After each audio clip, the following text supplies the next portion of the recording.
Masaya sina Dingdong Dantes at Marian Rivera na makapag-perform sa Independence Day celebration ng ating mga kababayan sa Amerika.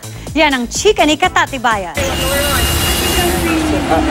Sakay ng limousine, malang royalty ang naging pagsalubong kina Dingdong Dantes at Marian Rivera sa Veterans Park sa Carson City, California para sa Independence Day celebration ng ating mga kababayan doon.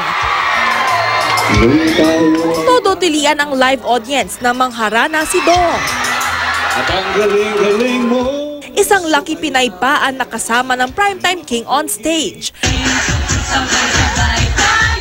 Nagpakitang gilas naman sa kanyang dance move si Marian.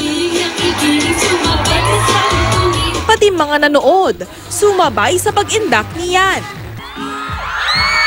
Kilig overload nang mag-perform na sila together.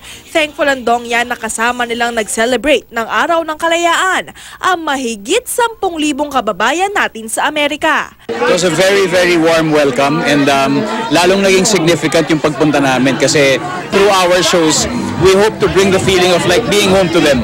Nakakatuwa yung pagtanggap ng mga tao at masarap sa pakiramdam kapag yung mga kapwa Pilipino mo talaga yung nagsasama-sama to celebrate talaga, especially Independence Day. Game rin sila nakipagpicturan at autograph sa kanilang fans. Isa ang GMA Pinoy TV sa co-presenters ng selebrasyon. Bago ang kanilang show, nag-courtesy muna ang Dong yan sa Philippine Consulate sa Carson.